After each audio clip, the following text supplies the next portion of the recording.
ಅಪೊಸ್ತಲ ಕೃತ್ಯಗಳು 2:22, ಅನಂತರ ಯೋಹಾನನ ಸುವಾರ್ತೆ 2ನೇ ಅಧ್ಯಾಯ 11ನೇ ವಚನ. 2 ವಾಕ್ಯಗಳನ್ನು ನಾವು ಓದಲಿಕ್ಕೆ ಹೋಗ್ತೀವಿ. ಶಬ್ದ ತೆಗೆದು ಅಪೊಸ್ತಲ ಕೃತ್ಯಗಳು 2:22, ಯೋಹಾನನ್ 2:11. ಸಿಕ್ಕದವ್ರು ಆಮೇಲೆ ಹೇಳ್ರಿ, ಓದೋಣ. ಇಸ್ರಾಯೇಲ್ ಜನರೇ, ನನ್ನ ಮಾತುಗಳನ್ನು ಲಾಲಿಸ್ರಿ. ದೇವರು ನಿಮಗೂ ತಿಳಿದಿರುವಂತೆ ಆತನ ಕೈಯಿಂದ ಮಹತ್ತುಗಳನ್ನು, ಅದ್ಭುತಗಳನ್ನು, ಸೂಚಕ ಕಾರ್ಯಗಳನ್ನು ನಿಮ್ಮಲ್ಲಿ ನಡೆಸಿ ಆತನನ್ನು ತನಗೆ ಮೆಚ್ಚುಗೆ ಆದವನೆಂದು ನಿಮಗೆ ತೋರಿಸಿ ಕೊಟ್ಟನು. ಯೋಹಾನ 2:11. ಯೇಸು ಈ ಮೊದಲನೆಯ ಸೂಚಕ ಕಾರ್ಯವನ್ನು ಗಲೀಲಿಯದ ಕಾನಾ ಊರಿನಲ್ಲಿ ಮಾಡಿ ತನ್ನ ಮಹಿಮೆಯನ್ನು ತೋರ್ಪಡಿಸಿದನು ಮತ್ತು ಆತನ ಶಿಷ್ಯರು ಆತನಲ್ಲಿ ನಂಬಿಕೆ ಇಟ್ಟರು. ಕರ್ತನೇ, ಈ ವಾಕ್ಯಗಳ ಮೂಲಕ ನಿನ್ನ ಜನರ ಹೃದಯಗಳಲ್ಲಿ ನೀನು ಮಾತನಾಡು. ಯೇಸುವಿನ ನಾಮದಲ್ಲಿ ಬೇಡ್ತೇನೆ. ಜನ ಗಟ್ಟಿಯಾಗಿ ಹೇಳ್ರಿ, ಆಮೇನ್. ಈ ತಿಂಗಳಿಗೆ ದೇವರು ಕೊಟ್ಟಿರುವಂಥ ವಾಗ್ದಾನದ ಸಂದೇಶ ನಾವು ಆಲ್ರೆಡಿ ಕೇಳಿದ್ದೀವಿ. ವಾಗ್ದಾನದ ಪ್ರಕಾರ ಅದ್ಭುತಗಳ ತಿಂಗಳು, ದ ಮಂತ್ ಆಫ್ ಮಿರಾಕಲ್ಸ್, ಅದ್ಭುತಗಳ ತಿಂಗಳು. ನಾನಿವತ್ತು ಮಾತನಾಡಲಿಕ್ಕೆ ಹೋಗುವಂಥ ವಿಷಯ ಅದ್ಭುತಗಳು. ಅದರ ಕುರಿತು ಸ್ವಲ್ಪ ಅವಲೋಕನ ಮಾಡಿದ ನಂತರ ವಾಕ್ಯದ ಮರ್ಮಗಳೊಂದಿಗೆ ನಿಮ್ಮೊಟ್ಟಿಗೆ ಸಂದೇಶವನ್ನು ಮುಂದುವರಿಸ್ತೇನೆ. ಇವತ್ತು ನಾನು ಆರಂಭದಲ್ಲಿ ಹೇಳಿದ ಹಾಗೆ ಕ್ರೈಸ್ತರು ಮಾಡಿದಂಥ ತಪ್ಪಾದರೂ ಏನು, ಅವರಲ್ಲಿ ಬಂದಿರುವಂಥ ಕಾರ್ಯವಾದ್ರೇನು, ದೊಡ್ಡ ತಪ್ಪುಗಳನ್ನು ಮಾಡಿದ್ದಾರೆ. ಯಾವ ರೀತಿಯಲ್ಲಿ ಕ್ರೈಸ್ತರು ಅದ್ಭುತಗಳನ್ನು ವಿವರಿಸುವುದಕ್ಕೆ ಬಯಸ್ತಾರೆ, ಅದನ್ನು ವಿವರಿಸುವುದಕ್ಕೆ ಬಯಸ್ತಾರೆ. ಆದರೆ ನೀವು ಅದ್ಭುತವನ್ನು ವಿವರಿಸಿದಾಗ ಅದು ಇನ್ನು ಮುಂದೆ ಅದ್ಭುತವಾಗಿ ಇರೋದಿಲ್ಲ ಎಂದು ತಿಳಿದುಕೊಳ್ಬೇಕು. ಅದ್ಭುತಗಳನ್ನು ಯಾರಿಗೂ ವ್ಯಾಖ್ಯಾನ ಮಾಡಲಿಕ್ಕೆ ಸಾಧ್ಯವಿಲ್ಲ. ದ ಮೂಮೆಂಟ್ ಯಾವಾಗ ನೀನು ಅದನ್ನು ವಿವರಿಸಲಿಕ್ಕೆ ಪ್ರಯತ್ನ ಮಾಡ್ತೀಯೋ ಅದು ಅದ್ಭುತವಾಗಲಿಕ್ಕೆ ಸಾಧ್ಯವಾಗೋದಿಲ್ಲ. ಯಾಕೆಂದರೆ ಯಾವ ವ್ಯಾಖ್ಯಾನದಿಂದ ಅದ್ಭುತವನ್ನು ವಿವರಿಸುವುದಕ್ಕೆ ಆಗೋದಿಲ್ಲ. ಆಮೇಲೆ ಇನ್ನು ನಾವು ಅರ್ಥ ಮಾಡ್ಕೊಳ್ಬೇಕು, ನ್ಯಾಚುರಲ್ ಅಂಡ್ ಸೂಪರ್ ನ್ಯಾಚುರಲ್. ಸ್ವಾಭಾವಿಕವಾಗಿ ನಡೆಯುವ ಕೆಲ ಕಾರ್ಯಗಳುಂಟು, ಅಲೌಕಿಕವಾಗಿ ನಡೆಯುವ ಕೆಲವೊಂದು ಕಾರ್ಯಗಳುಂಟು. ನನಗೆ ಪಾಸ್ಟರ್ ಆನಿಸನ್ ಯಾವಾಗಲೂ ಹೇಳುವಂಥ ಒಂದು ಮಾತು, ದೇವರು ಶಕ್ತನು, ಸಮರ್ಥನು, ತನ್ನಿಂದ ಅಸಾಧ್ಯವಾದದ್ದು ಯಾವುದೂ ಇಲ್ಲ, ತಾನು ಸಮಸ್ತಕ್ಕೂ ಒಡೆಯನು. ಇದೆಲ್ಲ ನಮಗೆ ಗೊತ್ತಿರೋವಂಥದ್ದು. ಆದರೆ ಈ ಏಲಿಯನು ಪ್ರಾರ್ಥನೆ ಮಾಡಿ ಬೆಂಕಿ ಇಳಿಸೋದಕ್ಕೆ ಮುಂಚೆ ಅವನೊಂದು ಮಾತು ಹೇಳ್ತಾನೆ, ಕಾಲುವೆಗಳನ್ನು ತೋಡ್ರಿ, ಅನಂತರ ನೀರನ್ನು ಹರಿಸ್ರಿ, ಅದರ ಮೇಲೆ ಸೌದೆಗಳ ಮೇಲೆ ನೀರು ಚೆಲ್ಲಿದ್ರೆ ಎಲ್ಲಿ ಬೆಂಕಿ ಉರಿಯೋಕ್ಕೆ ಸಾಧ್ಯ? ನನ್ನ ದೇವರಿಗೆ ಒದ್ದೆ ಆಗಿರುವ, ತೇವವಾಗಿರುವ ಆ ಸೌದೆಯ ಮೇಲೂ ಬೆಂಕಿಯನ್ನು ಇಳಿಸಿ ಉರಿಸೋದಿಕ್ಕೆ ಸಾಮರ್ಥ್ಯ ಇದೆ ಎಂದು ನಂಬುತ್ತೀವಿ ನೋಡ್ರಿ. ಅದು ಅದ್ಭುತ. That is supernatural. ಎಲೀಷನ ಕಾಲದಲ್ಲಿ ಪ್ರವಾದಿ ಮಂಡಲದಲ್ಲಿದ್ದ ಒಬ್ಬ ಶಿಷ್ಯನ ಕೊಡಲಿ ನೀರಿನಲ್ಲಿ ಬಿದ್ದೋಗುತ್ತೆ. ಬಿದ್ದೋದ್ರೆ ಅದು ಒಂದು ಕಾಲದಲ್ಲೂ ತೇಳಿ ಬರೋದಿಲ್ಲ, ಅದು ಮೇಲಕ್ಕೆ ಬರೋದಿಲ್ಲ. ಯಾವುದೇ ಕಬ್ಬಿಣ ನಮ್ಮ ಭೂಮಿಯ ಖಗೋಳ ಶಾಸ್ತ್ರಜ್ಞರ ಪ್ರಕಾರ ಗುರುತ್ವಾಕರ್ಷಣೆಯ ಬಲದಿಂದ ಒಂದು ಯಾವುದೇ ಆಧಾರ ಇಲ್ಲದಿದ್ರೆ ಅದು ಕೆಳಗಡೆ ಬೀಳುತ್ತೆ. ನಮಗೆ ಗೊತ್ತಿರುವಂಥದ್ದು ನ್ಯೂಟನ್ ತತ್ವ, ಅದು ಗುರುತ್ವಾಕರ್ಷಣೆ, ಗ್ರಾವಿಟಿ ಪವರ್. ನೀರಿನಲ್ಲಿ ಬಿದ್ದಂತ ಕಬ್ಬಣ, ಆಕ್ಸ್ ಅಥವಾ ಕೊಡಲಿ, ಅದು ನೀರಿನಲ್ಲಿ ಹೇಗೆ ತೇಳಲಿಕ್ಕೆ ಸಾಧ್ಯ, ಮೇಲ್ ಬರಲಿಕ್ಕೆ ಸಾಧ್ಯ? ನೀರಿನಲ್ಲಿ ಬಿದ್ದಾಗ ಮುಳುಗುವುದು ನ್ಯಾಚುರಲ್, ಸ್ವಾಭಾವಿಕ. ಆದರೆ ಮುಳುಗಿದಂಥ ಕೊಡಲಿಯನ್ನ ಮೇಲಕ್ಕೆ ತಂದು ಅದು ಸ್ವಿಮ್ ಮಾಡೋ ರೀತಿಯಲ್ಲಿ ಮಾಡುವುದೇ ಅದ್ಭುತ. ಅದು ನನ್ನ ದೇವರಿಂದ ಮಾತ್ರ ಸಾಧ್ಯ. Hallelujah, hallelujah. ಏನ್ ಪಾಸ್ಟ್ರೆ, ಕೊಡಲಿ ಕನ್ನಡದಲ್ಲಿ ಕೊಟ್ಟಿರುವಂತ ಪದ ಕೊಡಲಿ ತೇಲಾಡಿತು ಎಂಬುದಾಗಿ. ಆದರೆ ಇಂಗ್ಲಿಷ್ನ ಕಿಂಗ್ ಜೇಮ್ಸ್ ವರ್ಷನ್ ನಲ್ಲಿ ಅಲ್ಲಿ ಕೊಟ್ಟಿರುವಂತ ಪದ ದ ಐರನ್ ಡಿಡ್ ಸ್ವಿಮ್. ಆ ಕಬ್ಬಿಣ, ಆ ಆಕ್ಸ್ ಅದು ಸ್ವಿಮ್ ಮಾಡ್ತು. ಸತ್ತ ಮೀನು ತೇಲುತ್ತೆ, ಜೀವ ಇರುವ ಮೀನು ಈಜುತ್ತೆ.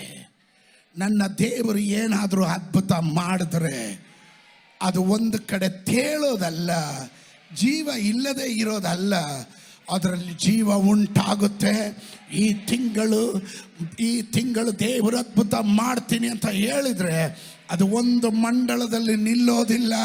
ಅದು ನಿನ್ನ ಮಾನಸಿಕ ಮಂಡಳದಲ್ಲಿ, ಕುಟುಂಬದಲ್ಲಿ, ನಿನ್ನ ಫೈನಾನ್ಷಿನಲ್ಲಿ, ನಿನ್ನ ಬಿಸ್ನೆಸ್ನಲ್ಲಿ, ನಿನ್ನ ಮಿನಿಸ್ಟ್ರಿಯಲ್ಲಿ, ನಿನ್ನ ಪಟ್ಟಣದಲ್ಲಿ, ನಿನ್ನ ಆಫೀಸಿನಲ್ಲಿ, ನಿನ್ನ ಕಾಲೇಜಿನಲ್ಲಿ, ನೀನು ಹೋಗುವ ಸ್ಥಳಗಳಲ್ಲೆಲ್ಲ ಅಲ್ಲೆಲ್ಲೂಯ್ಯ ನಿನ್ನ ಜೀವನದಲ್ಲಿ ದೇವರು ಅದ್ಭುತ ಮಾಡೇ ಮಾಡ್ತಾನೆ ಎಂಬ ಭರವಸೆಯು ನಂಬಿಕೆ ಉಳ್ಳವರು ಮಾತ್ರ ಗಟ್ಟಿಯಾಗೊಂದು ಆಮೆನ್ ಹೇಳಲೇ.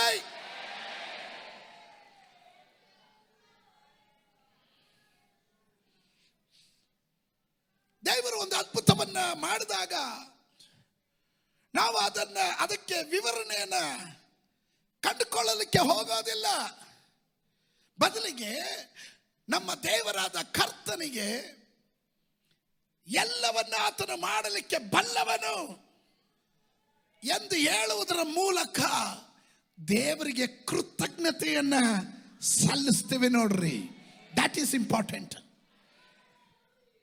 ನಾನು ಮತ್ತೊಮ್ಮೆ ಹೇಳ್ತೀನಿ, ದೇವರು ಒಂದು ಅದ್ಭುತವನ್ನು ಮಾಡಿದಾಗ ನಾವು ಅದಕ್ಕೆ ವಿವರಣೆಯನ್ನ ಯಾರು ಕಂಡುಕೊಳ್ಳಲಿಕ್ಕೆ ಹೋಗೋದಿಲ್ಲ.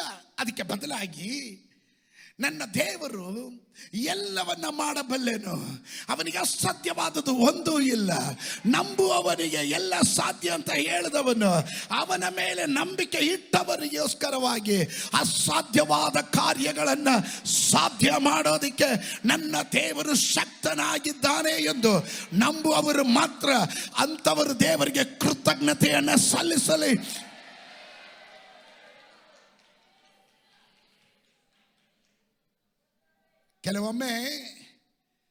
ಕೆಲವರು ವಿಚಿತ್ರ ಪ್ರಾಸಂಗಿಕರುಗಳು ಇರ್ತಾರೆ.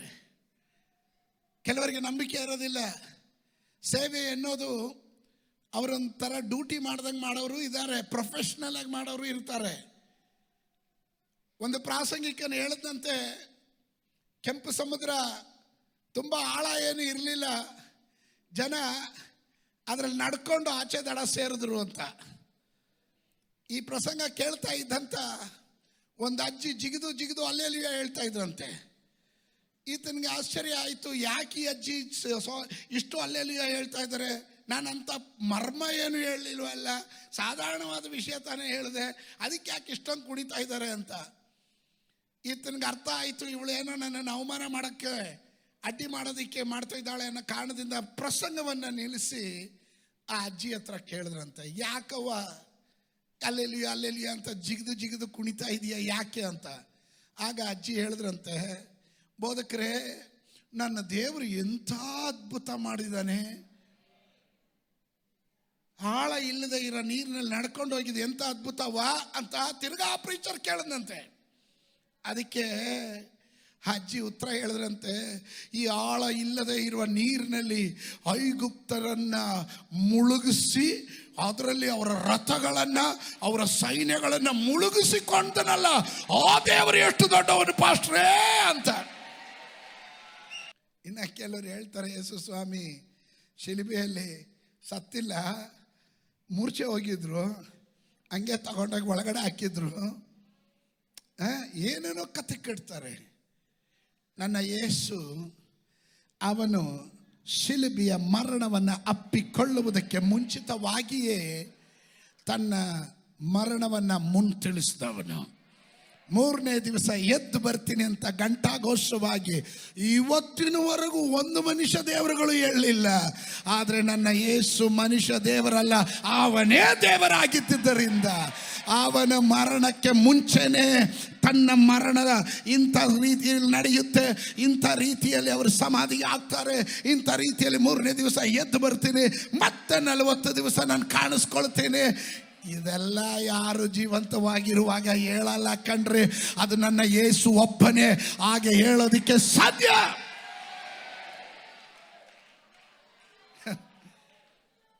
ಅಂತ ಅದ್ಭುತ ನಡೀದೆ ಹೋಗಿದ್ರೆ ಲಾಸರ್ನ ಸತ್ತು 4 ದಿನ ಆಯ್ತು, ನಾತ ಹೊಡಿತಿತ್ತು ಅಂತ ಬರೆದಿದೆ. ಆ ಲಾಸರ್ನನ್ನ ಎಬ್ಬಿಸೋದಕ್ಕೆ ನನ್ನ ದೇವರಿಗೆ ಸಾಧ್ಯತೆ ಇರೋದಾದ್ರೆ ಈ ಸತ್ಯವೇದ ಗ್ರಂಥ ಪುಸ್ತಕ ಇದು ಅದ್ಭುತದ ಪುಸ್ತಕ. ಕೈಗಳಲ್ಲಿ ಹಿಡೀರಿ ಬೈಬಲ್ಗಳನ್ನು ಕೈಗಳಲ್ಲಿ ಹಿಡೀರಿ. ಈ ಸತ್ಯವೇದ ಗ್ರಂಥ ಇದು ಸೂಪರ್ ನ್ಯಾಚುರಲ್ ಬುಕ್. ಇದು ಅಲೌಕಿಕವಾದಂಥ ಪುಸ್ತಕ.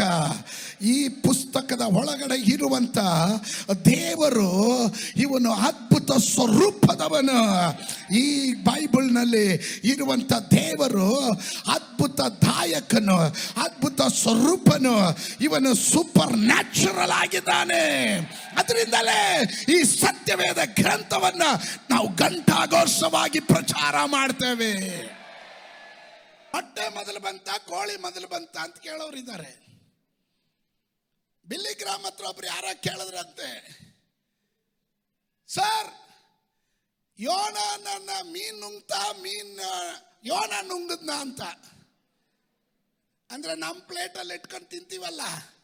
ಬಿಲ್ಲಿಗ್ರಾಮ್ ನಗುತ್ತಾ ಅವನಿಗೊಂದು ಉತ್ತರ ಹೇಳಿದ್ರಂತೆ, ಮೀನು ಯೋನನನ್ನು ನುಂಗ್ತೋ ಯೋನ ಮೀನನ್ನು ನುಂಗಿದ್ನೋ ನನಗಂತೂ ಗೊತ್ತಿಲ್ಲ. ಆದರೆ ಈ ವಾಕ್ಯ ಸತ್ಯವಾದದ್ದು, ನಂಬುವುದಕ್ಕೆ ಯೋಗ್ಯವಾಗಿದೆ ಎಂಬುದಾಗಿ ನಾನು ಚೆನ್ನಾಗಿ ತಿಳ್ಕೊಂಡಿದ್ದೇನೆ. ಹಲ್ಲೆಲೂಯಾ. ಮನುಷ್ಯ ನಾನಾ ರೀತಿಗಳಲ್ಲಿ ತನ್ನದೇ ಆದಂಥ ರೀತಿಯಲ್ಲಿ ವ್ಯಾಖ್ಯಾನಗಳನ್ನು ತರ್ತಾನೆ.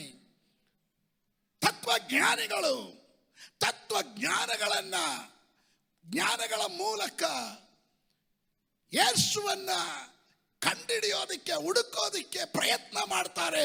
ಸಾಧ್ಯವಿಲ್ಲ ಬ್ರದರ್, ಸಾಧ್ಯವಿಲ್ಲ ಸಿಸ್ಟರ್. ಯೇಸುವನ್ನ ಕಂಡುಹಿಡಿಯಬೇಕಾದರೆ ಆತ್ಮದಲ್ಲಿ ತುಂಬಿದವನಿಗೆ ಮಾತ್ರವೇ ನಡಿಲಿಕ್ಕೆ ಸಾಧ್ಯ. ಕಾರಣ ದೇವರ ವಾಕ್ಯ ಹೇಳ್ತದೆ, ಪರಲೋಕ ರಾಜ್ಯದ ಗುಟ್ಟುಗಳು ಅದು ನಿಮಗೆ ಕೊಟ್ಟಿದೆ, ಎಲ್ರಿಗೂ ಕೊಟ್ಟಿಲ್ಲ. ರಹಸ್ಯವನ್ನು ನಿಮಗೆ ಕೊಟ್ಟಿದ್ದೇನೆ ಅಂತ ಶಿಷ್ಯರ ಬಳಿ ಯೇಸು ಸ್ವಾಮಿ ಹೇಳಿದನು.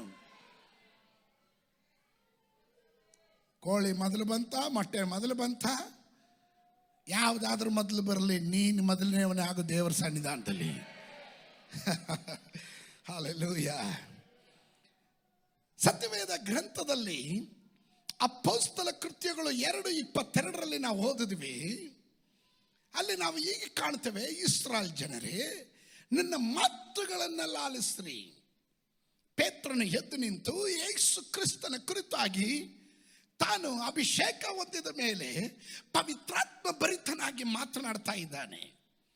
ನಜರೇತಿನ ಯೇಸು ಇದ್ದಾನಲ್ಲ, ದೇವರು ನಿಮಗೆ ತಿಳಿದಿರುವಂತೆ ಆತನ ಕೈಯಿಂದ ಮಹತ್ವಗಳನ್ನು, ಅದ್ಭುತಗಳನ್ನು, ಸೂಚಕ ಕಾರ್ಯಗಳನ್ನು ನಿಮ್ಮಲ್ಲಿ ನಡೆಸಿ ಆತನನ್ನು ತನಗೆ ಮೆಚ್ಚುಗೆ ಆದವನೆಂದು ನಿಮಗೆ ತೋರಿಸಿಕೊಟ್ಟನು.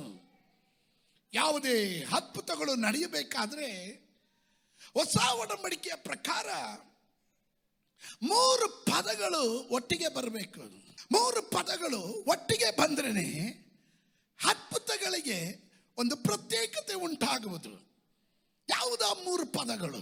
ಇಂಗ್ಲಿಷ್ನಲ್ಲಿ ಸೈನ್ಸ್, ವಂಡರ್ಸ್, ಮಿರಾಕಲ್ಸ್ ಅಂತಾರೆ.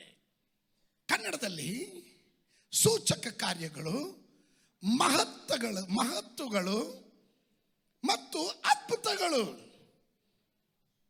ಏನ್ ಪಾಸ್ಟರ್ ಇದರಲ್ಲಿ ಇರುವಂತ ವ್ಯತ್ಯಾಸ? ಚೆನ್ನಾಗಿ ಅರ್ಥ ಮಾಡ್ಕೊಳ್ರಿ. This is very important. ಸುಮ್ಮನೆ ಅದ್ಭುತ ಅಂತ ಹೇಳೋದ್ರಲ್ಲಿ ಅರ್ಥ ಇಲ್ಲ.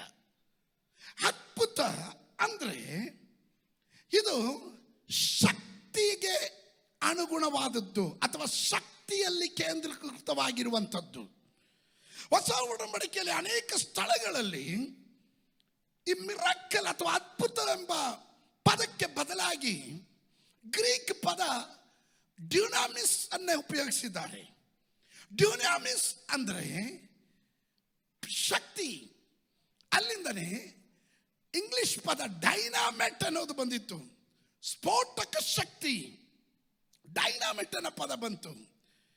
ದೇವರ ಶಕ್ತಿ ಇಳಿದು ಬರುವಾಗ ಅದ್ಭುತ ಅದರ ಫಲಿತಾಂಶ ಅಥವಾ ಫಲವಾಗಿರುತ್ತೆ. ನಾನು ಮತ್ತೊಮ್ಮೆ ಹೇಳ್ತೀನಿ, ಎಲ್ಲಾದರೂ ದೇವರ ಶಕ್ತಿ ಇಳಿದು ಬಂದರೆ ಅದರ ಫಲಿತಾಂಶ ಅಥವಾ ಫಲವಾಗಿರುತ್ತದೆ ಅದ್ಭುತ ಎಂಬುದು. ದೇವರ ಶಕ್ತಿಯಿಂದ ಮಾತ್ರವೇ ಅದ್ಭುತಗಳು ನಡೀಲಿಕ್ಕೆ ಸಾಧ್ಯ. ಹಾಗಾದ್ರೆ ಮಂತ್ರವಾದಿಗಳು ಮಾಡುವುದು? ಐಗುಪ್ತ ದೇಶದಲ್ಲಿ ಅನೇಕ ಮಂತ್ರವಾದಿಗಳಿದ್ರು. ಆದರೆ ಐಗುಪ್ತ ದೇಶದ ಮಂತ್ರವಾದಿಗಳ ಕೋಲನ್ನು ನುಂಗುವಷ್ಟು ಸಾಮರ್ಥ್ಯ ಇದೆ ದೇವ ದಾಸನದ ಮೋಶೆಯ ಕೋಲಿಗೆ ಅಷ್ಟು ಸಾಮರ್ಥ್ಯ ಇದೆ. ಚೆನ್ನಾಗಿ ಅರ್ಥ ಮಾಡ್ಕೊಳ್ರಿ. ಅದ್ಭುತ ಅದರ ಫಲಿತಾಂಶ, ದೇವರ ಶಕ್ತಿಯ ಫಲ. ದೇವರ ಶಕ್ತಿಯಿಂದ ಮಾತ್ರವೇ ಅದ್ಭುತಗಳು ನಡೀಲಿಕ್ಕೆ ಸಾಧ್ಯ. ಅದು ಯಾವತ್ತಾದರೂ ಶಾಶ್ವತವಾಗಿ ನಿಲ್ಲುತ್ತೆ, ಟೆಂಪ್ರವರಿ ಅಲ್ಲ. ನಂಬರ್ 2, ಈ ಅದ್ಭುತ ನಡೆಯುವಾಗ ಜನರ ಮೇಲೆ ಉಂಟಾಗುವ ಪರಿಣಾಮವೇ ಮಹತ್ವ. ಈ ಅದ್ಭುತಗಳು ನಡೆಯುವಾಗ ಜನರ ಮೇಲೆ ಉಂಟಾಗುವ ಪರಿಣಾಮ, ಅದುವೇ ಮಹತ್ವ ಅನ್ನೋದು. ಏನದು ಹಂಗಂದ್ರೆ ಏನ್ ಪಾಸ್ಟ್ರೆ? ಅದ್ಭುತ ನಡೆದ ಸ್ಥಳಗಳಲ್ಲಿ ನೀವು ಗಮನಿಸ್ರಿ, ಅವರು ಆಶ್ಚರ್ಯಚಕಿತರಾಗಿರ್ತಾರೆ. ಅವರೆಲ್ಲರೂ ಆಶ್ಚರ್ಯಪಟ್ಟರು, ಅತ್ಯಾಶ್ಚರ್ಯಪಟ್ಟರು. ಸುತ್ತಲೂ ನಿಂತಿರುವ ಜನರ ಮೇಲೆ ಉಂಟಾಗುವ ಅನುಭವಗಳು. ಕೆಲವರು ಅದ್ಭುತಗಳನ್ನು ಕಂಡಾಗ ಆರ್ಭಟಿಸ್ತಾರೆ, ಕೆಲವರು ಮೂಕ ಪ್ರೇಕ್ಷಕರಾಗಿ ನಿಂತು ಬಿಡ್ತಾರೆ, ದೃಷ್ಟಿಸಿ ನೋಡ್ತಾ ಇರ್ತಾರೆ. ಕೆಲವರು ಬಾಯಿ ತೆರೆದಿರುತ್ತೆ, ಕೆಲವರು ಕಣ್ಣು ಬಿಟ್ಟು ಬಿಟ್ಟಿದ್ದಾರೆ.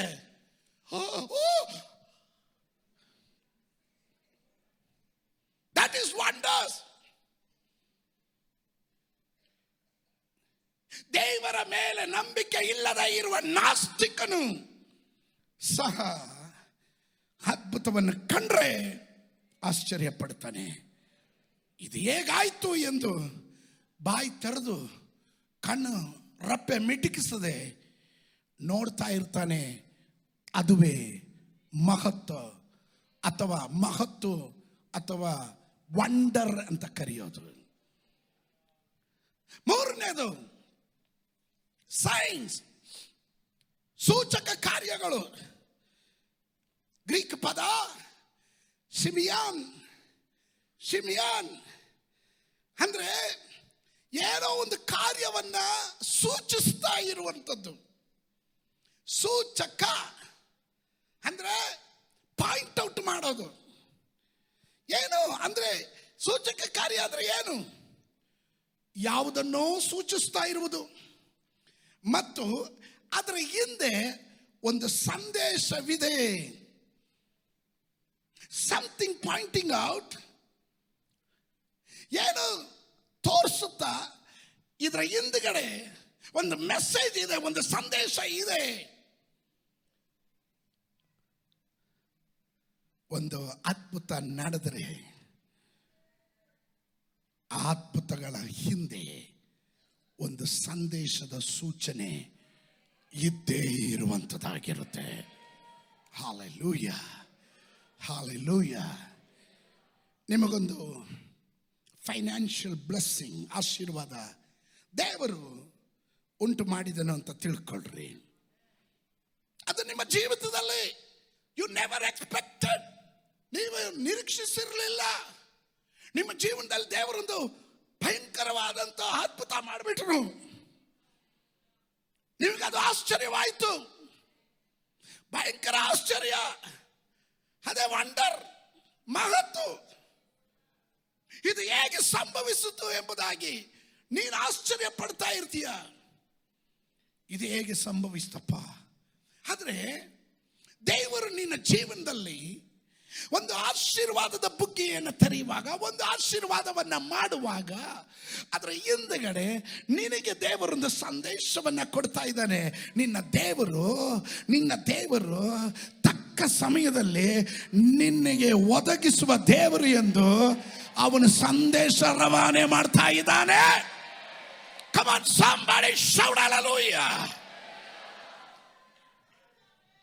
ಆ ಸಂದೇಶ ಹೇಳುತ್ತೆ, ನಿನ್ನ ದೇವರು ಒದಗಿಸುವ ದೇವರು, ಕಾಯುವ ದೇವರು, ಕಾಪಾಡುವ ದೇವರು, ತಕ್ಕ ಸಮಯದಲ್ಲಿ ನಿನ್ನ ಮೊರೆಯನ್ನು ಕೇಳುವ ದೇವರು, ನಿನಗೆ ಅದ್ಭುತ ಮಾಡೋದಕ್ಕೆ ಅವನು ಜೀವಂತವಾಗಿರುವ ದೇವರು ಎಂದು ಆ ಸಂದೇಶದ ತಾತ್ಪರ್ಯವಾಗಿರುತ್ತದೆ.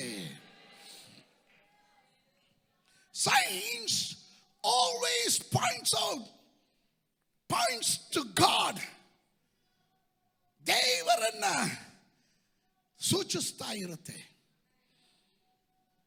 ನಾಳೆ ನಿಮ್ಮ ಜೀವಿತದಲ್ಲಿ ಒಂದು ಸೂಚಕ ಕಾರ್ಯಗಳು ನಡೆಯುವುದಾದರೆ ಅದರ ಮೂಲಕ ದೇವರು ನಿನ್ನ ಬಳಿ ಏನೋ ಮಹತ್ತಾದ ಸಂದೇಶ ತಿಳಿಸುವುದಕ್ಕಾಗಿದೆ.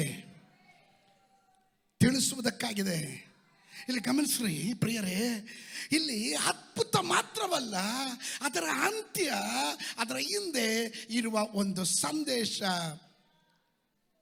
ಇದ್ದೇ ಇರುತ್ತೆ. ನಿನ್ನ ಜೀವನದಲ್ಲಿ ಒಂದು ರೋಗ ಸೌಖ್ಯ ದೇವರು ಮಾಡಿದ್ರೆ ಅದರ ಅರ್ಥ ನಿನಗೆ ಸೌಖ್ಯ ಮಾಡಿದ ನೀನು ಪ್ರಾರ್ಥನೆ ಮಾಡಿದ್ರೆ ಅನೇಕರನ್ನ ಸೌಖ್ಯ ಮಾಡೋದಕ್ಕೆ ನಾನು ಶಕ್ತನಾಗಿದ್ದೇನೆ ಎಂಬುದನ್ನ ಕೊಡುವ ಸಂದೇಶವಾಗಿರುತ್ತೆ.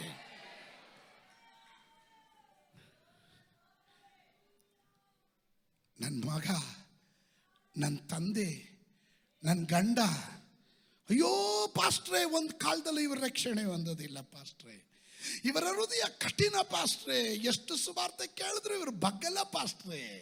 ಆದರೆ ಒಂದು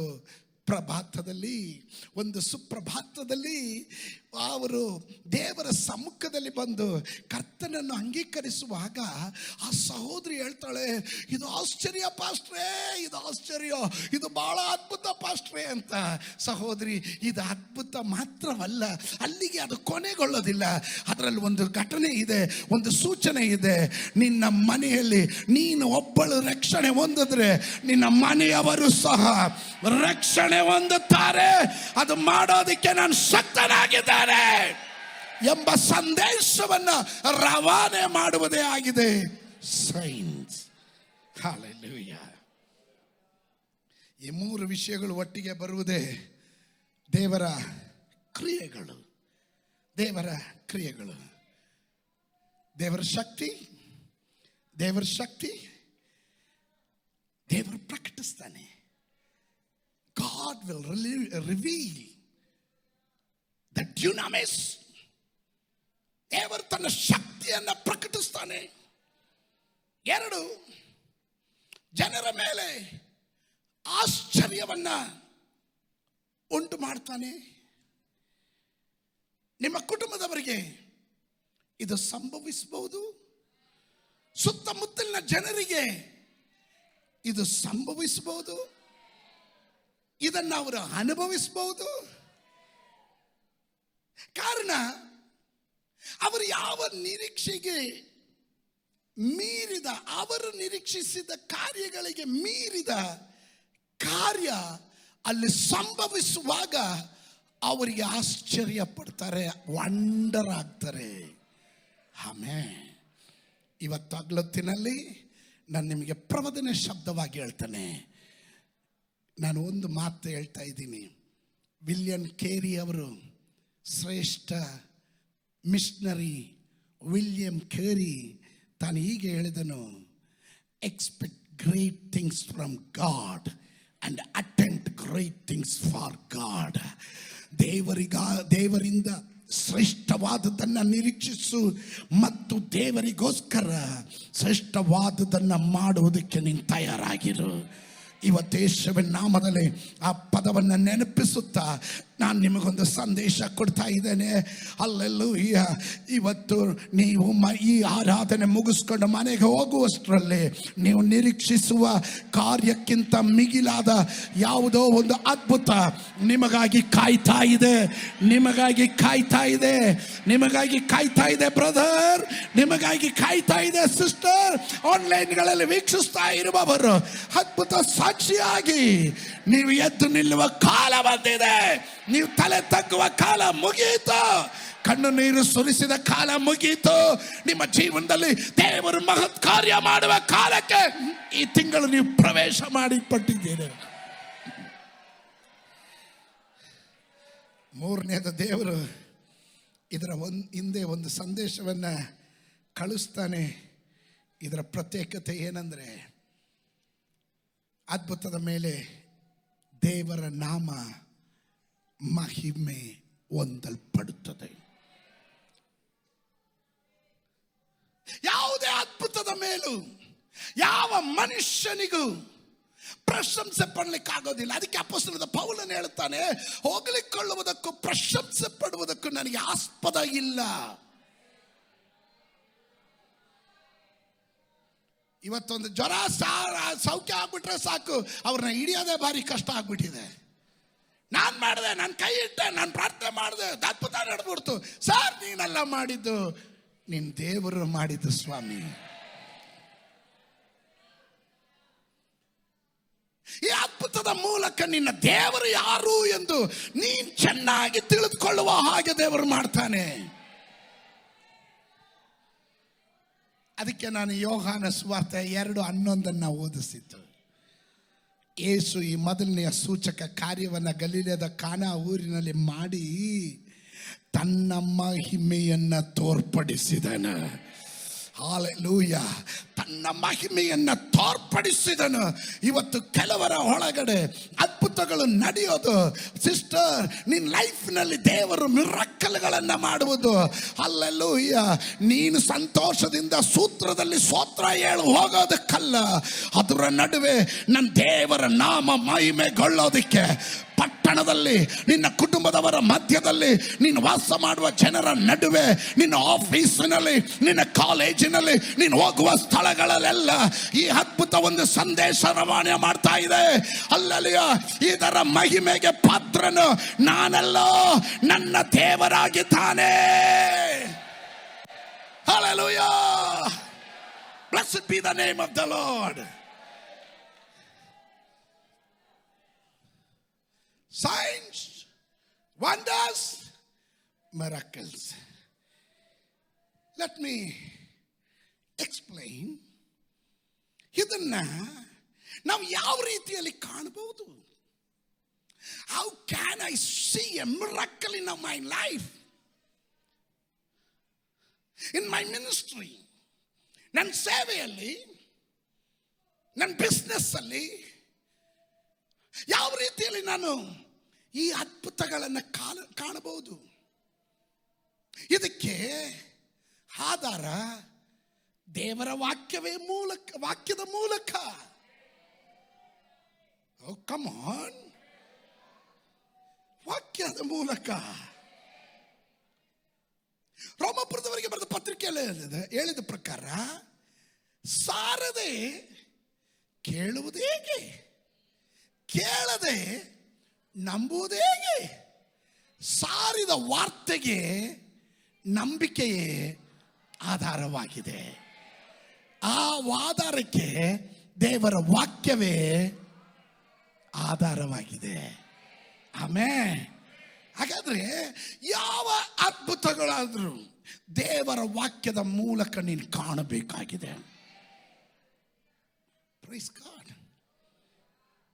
ಅಲ್ಲಿ ಯೇಸು, ಇಲ್ಲಿ ಯೇಸು, ಅಲ್ಲಿ ಅದ್ಭುತ ಮಾಡ್ತಾರೆ, ಇಲ್ಲಿ ಪವಾಡ ಮಾಡ್ತಾರೆ. ಡೋಂಟ್ ರನ್, ಓಡಬೇಡ. ವಾಕ್ಯಕ್ಕೆ ಒಳಪಟ್ಟಿರು, ವಾಕ್ಯಕ್ಕೆ ಒಳಪಟ್ಟಿರು. ಒಂದು ಸೇವಕ ಎದ್ದು ನಿಂತು ಹೀಗೆ ಹೇಳ್ದ, ದೇವರ ಆತ್ಮನು ಇಲ್ಲೊಬ್ಬ ಕುರುಡನನ್ನ ಸೌಖ್ಯ ಮಾಡಿದ್ದಾರೆ. ಯಾರು ಆ ಕುರುಡ? ಯಾರೋ ಕುರುಡ? ಎದ್ದೇಳು, ಎದ್ದೇಳು. ಯಾರು ಎದ್ದೇಳ್ತಾ ಇಲ್ಲ. ಇಲ್ಲ, ಇಲ್ಲ ಇದ್ದೀರಾ, ದೇವರು ನನಗೆ ಹೇಳಿದ್ದಾರೆ ಕುರುಡ ಸೌಖ್ಯ ಆಗಿದ್ದಾನೆ. ನಾನು ಕೇಳ್ತೀನಿ, ಕುರುಡ ಸೌಖ್ಯ ಆದ್ರೆ ಯಾರು ಎದ್ದೇಳು ಹೇಳೋ ಅವಶ್ಯಕತೆ ಇರುತ್ತಾ? ಫಸ್ಟ್ ಅವನ್ ಜಿಗಿತಾನೆ. ಇವನ್ ಕರೆಯಕ್ ಮುಂಚೆನೆ ಅವನ್ ಜಿಗಿತಾನೆ. ನನಗೆ ಕಣ್ಣು ಕಾಣ್ತಾ ಇದೆ. Come on, hallelujah. ಸುಳ್ಳಾದ ಅಪಪ್ರಚಾರ ಮಾಡುವ ಸುಳ್ಳು ಬೋಧಕರುಗಳನ್ನ ಯೇಸುವಿನ ನಾಮದಲ್ಲಿ ಖಂಡಿಸ್ತಾನೆ.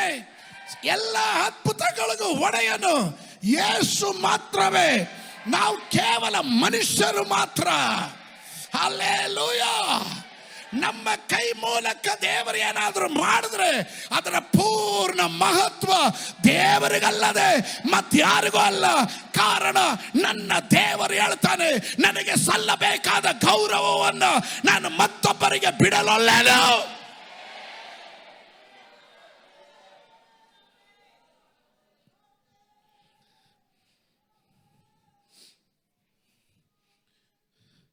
ಎಷ್ಟು ಪ್ರಬುದ್ಧವಾದಂಥ ಪದಗಳದು.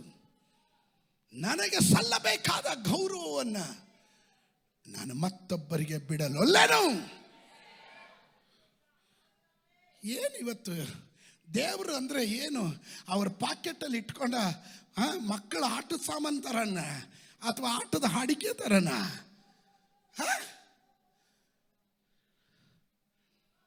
ನೀನು ಕರೆದಾಗ ಓಡ್ ಬರೋದಕ್ಕೆ, ನೀನು ಹೇಳ್ದಂಗಲ್ಲ ಮಾಡೋದಕ್ಕೆ, ನೀನು ಹೇಳಿದ ತಕ್ಷಣ ಕುಣಿಯೋಕ್ಕೆ. ನನ್ನ ದೇವರೇನು ನಿನ್ನ ಗುಲಾಮನ? ಅವನೇ ಆಲ್ಫಾ, ಅವನೇ ಒಮೇಗ. ಅವನು ಇದ್ದವನು, ಇರುವಾತನು, ಅವನು ಬರಲಿಕ್ಕಿರುವವನು. ಅವನೇ ಆರಂಭ, ಅವನೇ ಅಂತ್ಯ. ಅವನಿಲ್ಲದೆ ಒಂದು ಉಂಟಾಗಲಿಲ್ಲ. ಅವನ ಮೂಲಕವೇ ಸಮಸ್ತವು ಉಂಟಾಯಿತು. ಅವನ ಹೆಸರು ಯೇಸು.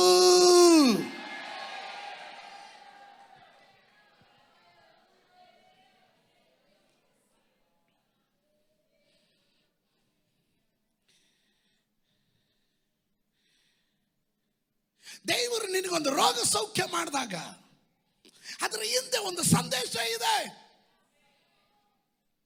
ಅದು ತೋರಿಸ್ತದೆ, ನಾನು ನಿನ್ನ ಸೌಖ್ಯದಾಯಕನು, ನಾನೇ ನಿನ್ನ ಆರೋಗ್ಯದಾಯಕನು. Oh come on, hallelujah. ಅದಕ್ಕೆ ವಾಕ್ಯ ಆಧಾರ. ವಾಕ್ಯದ ಮೂಲಕ ನೀನು ಅದ್ಭುತಗಳನ್ನು ಕಂಡುಕೊ. ಅದಕ್ಕೆ ಕೀರ್ತನೆಕಾರನು 119ನೇ ಕೀರ್ತನೆ 18ನೇ ವಾಕ್ಯದಲ್ಲಿ ತಾನು ಹೀಗೆ ಹೇಳ್ತಾನೆ. Psalms 119:18 verse 18, 18ನೇ ವಾಕ್ಯ. ನನ್ನ ಕಣ್ಣು ತೆರೆ, ಆಗ ನಿನ್ನ ಧರ್ಮಶಾಸ್ತ್ರದ ಅದ್ಭುತಗಳನ್ನು ಕಂಡುಕೊಳ್ಳುವೆನು. ನಿನ್ನ ಧರ್ಮಶಾಸ್ತ್ರದ ಅದ್ಭುತಗಳು ಅಂದರೆ ಈ ಬೈಬಲ್, ಈ ಸತ್ಯವೇದ ಗ್ರಂಥ, ನಾನು ಮುಂಚೆ ಹೇಳಿದ ಹಾಗೆ ಇದು ಅದ್ಭುತಗಳ ಪುಸ್ತಕವಾಗಿದೆ. ಇದನ್ನು ನಂಬಿ ಇದರ ಒಳಗಡೆ ಇರುವಂಥದ್ದನ್ನು ನೀನು ಓದಿ ಗ್ರಹಿಸಿ ನಂಬಿದ್ರೆ ನಿನ್ನ ಜೀವಿತವೇ ಒಂದು ಅದ್ಭುತವಾಗಿರುತ್ತದೆ. ಒಬ್ಬರು ಮಾತ್ರ ಗಟ್ಟಿಯಾಗಿ ಒಂದು ಆಮೇನ್ ಹೇಳ್ರಿ ಪ್ರಿಯರೇ. ನನ್ನ ಕಣ್ಣು ತೆರೆ, open my eyes, O Lord.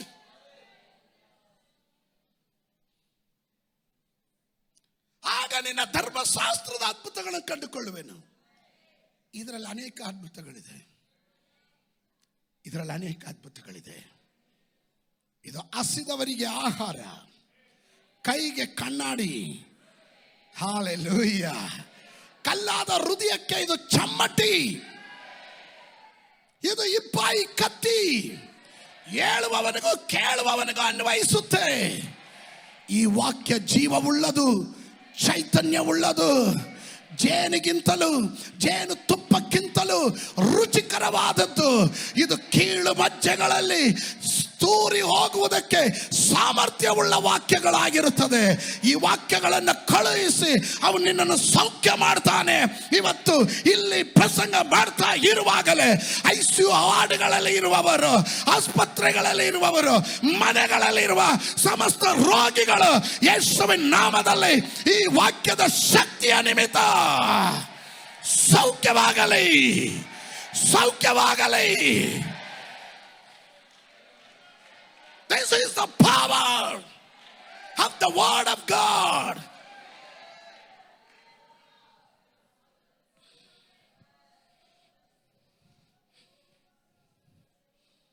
ಇದರಲ್ಲಿರುವ ಅದ್ಭುತಗಳನ್ನು ಕಾಣತಕ್ಕಂತೆ ಕೆಲವರ ಕಣ್ಣುಗಳು ದೇವರು ತೆರೆಯಲಿ, ಕೆಲವರ ಕಣ್ಣುಗಳು ದೇವರು ತೆರೆಯಲಿ.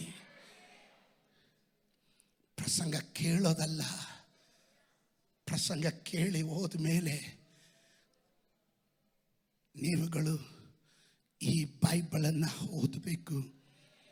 ಹೇಳಿದಂಥ ವಾಕ್ಯಗಳು ಅದು ನನ್ನ ಜೀವನಕ್ಕೆ ಅನ್ವಯಿಸುವಂಥದ್ದಾದರೆ, ದೇವಾ ನನ್ನ ಜೀವನದಲ್ಲಿ ಅದೇ ಅದ್ಭುತ ನೀನು ಮಾಡು ಎಂದು ನೀನು ಪ್ರಾರ್ಥಿಸಬೇಕು. ಹಲ್ಲೆಲೂಯಾ. ಇವತ್ತು ಅದಕ್ಕಾಗಿ ಕೆಲವರ ಕಣ್ಣು ತೆರೆಯಲಿ, ಅದಕ್ಕಾಗಿ ಕೆಲವರ ಕಣ್ಣು ತೆರೆಯಲಿ. ಯಾಕೆ?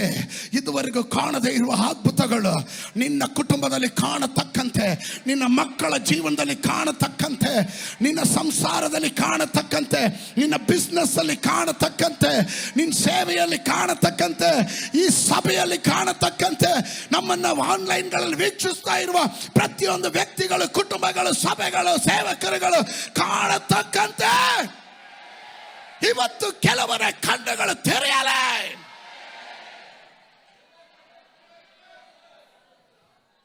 Open my eyes, O Lord.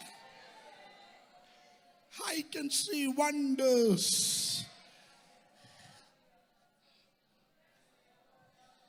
Sometimes ಕೆಲವೊಮ್ಮೆ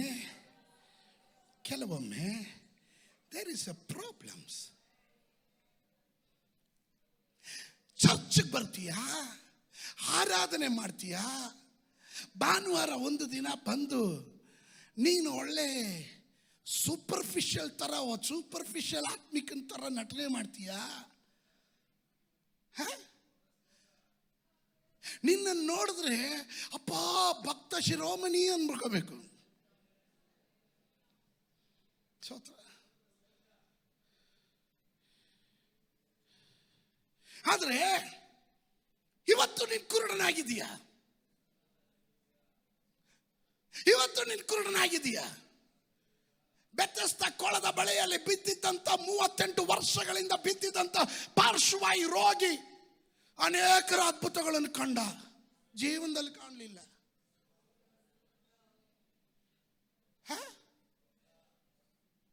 ನೆನ್ನೆ ಮೊನ್ನೆ ಬಂದವನೆಲ್ಲ ಸೌಖ್ಯ ಆಗ್ಬಿಟ್ಟು ಕುಡಿದ್ಬಿಟ್ಟು ಸ್ತೋತ್ರ ಹೇಳ್ಬಿಟ್ಟು ಹೋಗ್ತಾ ಇದ್ದಾನೆ. ಅವನು ಮುಂದೆ ಇವನು ಡ್ಯಾನ್ಸ್ ಆಡ್ಬಿಟ್ಟು ಹೋಗ್ತಾನೆ. ಎಷ್ಟು ವರ್ಷ ಇದ್ದಿದ್ಯಾ? 30. ನೆನ್ನೆ ಬಂದಪ್ಪ, ಇವತ್ತು ನೋಡು ಆಹಾ ಅವನು ಬಲೆ ಆಡಿರ್ಬೇಕು. ಇವನು ನಮಗೂ ಒಂದು ಟೈಮ್ ಬರುತ್ತೆ. ಇವಾಗ ಕೆಲವರು ಡೈಲಾಗ್ ಹೊಡಿಯೋದು ಹಿಂಗೆ, ನನಗೂ ಒಂದು ಕಾಲ ಬರುತ್ತೆ, ನನಗೂ ಒಂದು ಕಾಲ. ಇಂಗ್ಲೀಷಲ್ಲಿ ಒಂದು ಮಾತು ಹೇಳ್ತಾರೆ, every dog have one day ಅಲ್ವಾ? ಎಲ್ಲ ನಾಯಿಗೂ ಒಂದಿನ ಇದ್ದೇ ಇರುತ್ತೆ. ಸ್ತೋತ್ರ. ನಿನ್ನ ದಿನ ಬಂದಾಗ ಚರ್ಚಲ್ಲಿ ಗಂಟೆ ಹೊಡಿತಾರೆ.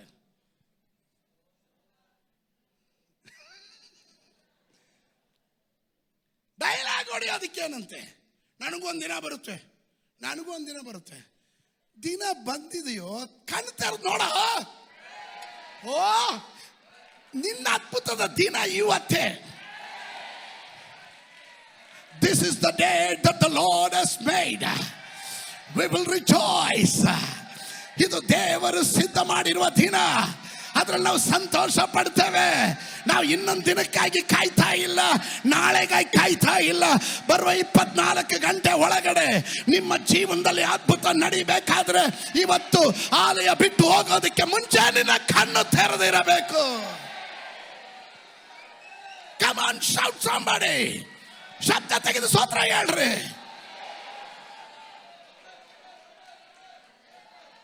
ಸೋಲನೊಳೆ ಹೊಡಿಯೋ ಡೈಲಾಗ್ ನನಗೂ ಒಂದು ಕಾಲ ಬರುತ್ತೆ. ಸತ್ ಮಣ್ಣಗೆ ಹಾಕಿದ್ರು ನಿನ್ನ ಕಾಲ ಬರಲ್ಲ ಬಿಡು. ಸ್ತೋತ್ರ. ನಾನು ಓಪನ್ ಆಗಿ ಹೇಳ್ತಾ ಇದ್ದೀನಿ, ಕಾಲ ಬಂದಿರೋ ನೋಡಕ್ಕೆ ಯೋಗ್ಯತೆ ಇಲ್ಲ, ಕಾಲ ಬರುತ್ತೆ ಅಂತ. ಸ್ತೋತ್ರ ಸ್ತೋತ್ರ.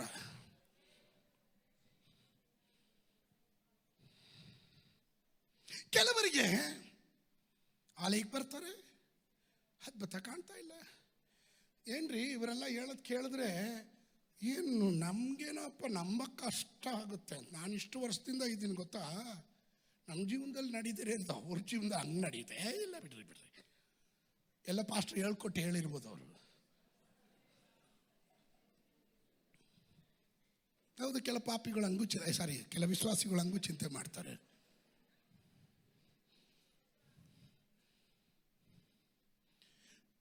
ಉದಾಹರಣೆ, ಲೂಕನ ಬರೆದ ಸುವಾರ್ತೆ 24ನೇ ಅಧ್ಯಾಯದಲ್ಲಿ ತನ್ನ ಶಿಷ್ಯರ ಸಂಗಡವಾಗಿ ಯೇಸು ಸ್ವಾಮಿ ನಡೀತಾ ಇದ್ದಾರೆ ನೋಡ್ರಿ. 15ನೇ ವಾಕ್ಯ 24, 15 ಮತ್ತು 16 ಗಮನಿಸ್ರಿ. ಅವರ ಸಂಭಾಷಣೆಯಲ್ಲಿ ಚರ್ಚಿಸುತ್ತಿರುವಾಗ ಯೇಸು ತನ್ನ ಹತ್ತಿರಕ್ಕೆ ಬಂದು ಅವರ ಜೊತೆಯಲ್ಲೇ ಹೋದನು. ಆದರೆ ಅವರು ಆತನ ಗುರುತನ್ನ ಹಿಡಿಯಲಿಲ್ಲ. ಅವರ ಕಣ್ಣು ಕಟ್ಟಿದ ಹಾಗಾಯಿತು. ಹಾಗಾದ್ರೆ ಅವ್ರ ಕಣ್ಣು ಕಟ್ಟಿದೆ ಆಗಿದೆ. ಸಭೆಯಲ್ಲಿ ಇಷ್ಟು ಅದ್ಭುತ ನಡೀತಾ ಇದೆ, ಇಷ್ಟು ಬಿಡುಗಡೆ ನಡೀತಾ ಇದೆ, ನೀನು ಅನುಭವಿಸಕ್ಕಾಗಿಲ್ಲ, ನಿನ್ನ ಕಣ್ಣು ಕಟ್ಟಿದೆಯಣ್ಣ. ಯಾರ್ಯಾರಿಗೋ ಬಿಡುಗೆ ಆಗತ್ತೆ, ನನಗೆ ಯಾಕೆ ದೇವ್ರೆ ಈ ಪರಿಶುದ್ಧನೆ, ನನಗೆ ಮಾತ್ರ ಯಾಕೆ ದೇವ್ರೆ ಅದ್ಭುತ ಇಲ್ಲ? ನಿನ್ನ ಕಣ್ಣು ಕಟ್ಟಿದೆ ಕಣಣ್ಣ. ಇವರು ಯಾರು ಬೇರೆಯವರಲ್ಲ, ಯೇಸುವಿನ ಆಪ್ತ ಶಿಷ್ಯರು, ಯೇಸುವಿನ ಜೊತೆಯಲ್ಲಿ ನಡೆದವರು, ಅದ್ಭುತಗಳನ್ನು ಕಂಡವರು, ಸೂಚಕ ಕಾರ್ಯಗಳನ್ನು, ಮಹತ್ವಗಳನ್ನು ಸ್ವಂತ ಕಣ್ಣಿನಿಂದ ಸಾಕ್ಷೀಕರಿಸಿದವರು. ಆದರೆ ಅದ್ಭುತದಾಯಕನಾದ ಯೇಸು ಜೊತೆಯಲ್ಲಿ ನಡೆಯುವಾಗ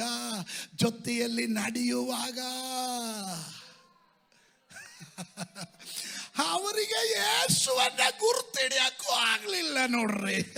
ಕೆಲವೊಂದು ಆತ್ಮಿಕ ಕಾರ್ಯಗಳನ್ನ ಪಾಸ್ಟರ್ ಪ್ರಸಂಗದ ಮೂಲಕ, ದೈವ ಸಂದೇಶದ ಮೂಲಕ, ಪ್ರಬೋಧನೆಯ ಶಬ್ದವಾಗಿ ನುಡಿಯುವಾಗ ಕೆಲವರಿಗೆ ಅರ್ಥ ಆಗೋದಿಲ್ಲ, ಕೆಲವರ ಮನಸ್ಸಿಗೂ ಅದು ಅರ್ಥ ಆಗೋದಿಲ್ಲ, ಕಣ್ಣಿಗೂ ಕಾಣೋದು ಇಲ್ಲ. ಆದರೆ ಇವತ್ತು ನಾನು ನಿಮಗೊಂದು ಸಂದೇಶ ಹೇಳ್ತೇನೆ, ಕಾಣದೆ ನಂಬುವವನು ಅವನು ಧನ್ಯನಾಗಿದ್ದಾನೆ.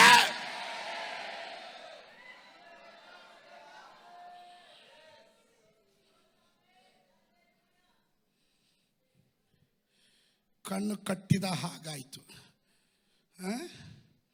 ಹಾಗೂ ಆಗುತ್ತಾ? ಅದು ಯೇಸುವಿನ ಶಿಷ್ಯರ್ಗ ಲೋಕವನ್ನು ಅಲ್ಲಕಲ್ಲೋಲ ಮಾಡೋದಕ್ಕೆ ಇಲ್ಲಿ ಬಂದ್ರ ಅಂತ ಕೇಳಿದವರು ಇವರು ಕುರಿತಾ, ಇವ್ರ ಕಣ್ಣು ಕಟ್ಟುತ್ತಾ? ನನ್ನ ಪ್ರಶ್ನೆ, ಯೇಸು ಸ್ವಾಮಿ ಜೀವಂತವಾಗಿರುವಾಗಲೇ ಹೇಳಿದ ಮಾತು ತಾನೆ, ನಾನು ಎದ್ದು ಪುನರುತ್ಥಾನ ಒಂದು ತಿರ್ಗಾ ಬರ್ತೀನಪ್ಪ, ಕಾಣಿಸ್ಕೊತೀನಿ ಅಂತ. ಇವ್ರ ಕಣ್ಣು ಕಟ್ಟೋಯ್ತು.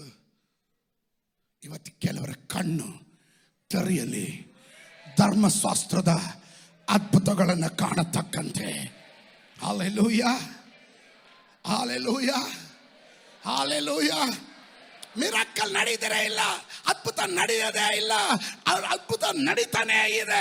ಅದು ಕಾಣತಕ್ಕಂತ ನಿನ್ನ ಕಣ್ಣು ತೆರೆಯಬೇಕು. ಅದ್ಭುತ ಮಾಡುವ ದೇವರು ರಿಟೈರ್ಡ್ ಆಗಿಲ್ಲ. ಅದ್ಭುತ ನಾಯಕನಾದ ದೇವರು ನಿನ್ನೆ ಇದ್ದ ಹಾಗೆ ಇವತ್ತು ನಾಳೆಯು ನಿರಂತರವಾಗಿರುವ ದೇವರು. ನನ್ನ ದೇವರು ಬದಲಾವಣೆ ಆಗಿಲ್ಲ. ಅವನು ನಿನ್ನೆ ಅದ್ಭುತ ಮಾಡಿದ್ರೆ, ಐಗುಪ್ತ ದೇಶದಲ್ಲಿ ಅದ್ಭುತ ಮಾಡಿದ್ರೆ, ಕಾನಾನು ಊರಿನಲ್ಲಿ ಅದ್ಭುತ ಮಾಡಿದ್ರೆ, ಗಲೀಲದಲ್ಲಿ ಅದ್ಭುತ ಮಾಡಿದ್ರೆ, ಈ ಹೆಬ್ಬಾಳದಲ್ಲೂ ಮಾಡ್ತಾನೆ, ಈ ಸಭೆಯಲ್ಲೂ ಮಾಡ್ತಾನೆ, ಕರ್ನಾಟಕದಲ್ಲಿ ಮಾಡ್ತಾನೆ, ದೇಶದಲ್ಲಿ ಮಾಡ್ತಾನೆ. ನೀನು ನಂಬುವ ತಕ್ಕಂತೆ ನಿನ್ನ ಕಣ್ಣು ತೆರೆದು ಬರಲೇ.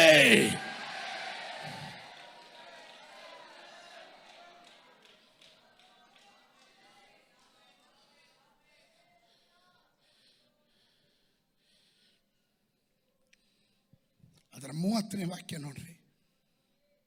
ಆತನ ಅವರ ಸಂಗಡ ಊಟಕ್ಕೆ ಕೂತ್ಕೊಂಡಾಗ ರೊಟ್ಟಿಯನ್ನು ತೆಗೆದುಕೊಂಡು ದೇವರ ಸ್ತೋತ್ರ ಮಾಡಿ ಮುರಿದು ಅವರಿಗೆ ಕೊಡುತ್ತಿರಲಾಗಿ ಅವರ ಕಣ್ಣುಗಳು ತೆರೆದವು. ಇವತ್ತು ಈ ಕರ್ತನ ಮೇಜು ಸರ್ವ್ ಮಾಡುವಾಗ ಇದುವರೆಗೂ ಕಾಣದೇ ಇರುವ ಅದ್ಭುತಗಳು ಕಾಣತಕ್ಕಂತೆ ನಿನ್ನ ಕಣ್ಣುಗಳು ತೆರೆದು ಬರುತ್ತೆ. Those who believe, ಯಾರು ನಂಬುತ್ತೀರೋ ಪರಲೋಕದ ದೇವರಿಗೆ ಮಹಿಮೆಯನ್ನ ಕೊಡ್ರಿ. ದೇವರಿಗೆ ಹೇಳ್ರಿ, yes I believe. Hallelujah. ಕೆಲವರ ಕಟ್ಟಿರ ಕಣ್ಣುಗಳು ತೆರೆಯಲೇ. ಧರ್ಮಶಾಸ್ತ್ರದಲ್ಲಿ ಅದ್ಭುತಗಳು ನಿಂತಾಗಿಲ್ಲ. ನಿನ್ನ ಕಣ್ಣು ಕಟ್ಟಿರೋದ್ರಿಂದ ನಿನಗೆ ಕಾಣ್ತಾ ಇಲ್ಲ.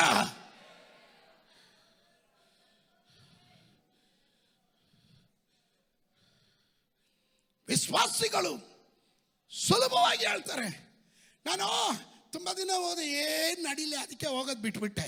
ನಿನ್ನ ಕಣ್ಣು ಕಟ್ಟಿದೆ ಅಪ್ಪ. ಬೇರೆಯವ್ರ ತಪ್ಪಲ್ಲ, ನಿನ್ನ ಕಣ್ಣು ತೆರಿಬೇಕು. ಅನ್ಯರ ಕಣ್ಣಲ್ಲ, ನಿನ್ನ ಕಣ್ಣು ತೆರಿಬೇಕು. ನಿನ್ನ ಕಣ್ಣು ತೆರೆದ್ರೆ ಧರ್ಮಶಾಸ್ತ್ರದ ಅದ್ಭುತಗಳನ್ನು ನೀನು ಕಾಣ್ತೀಯ.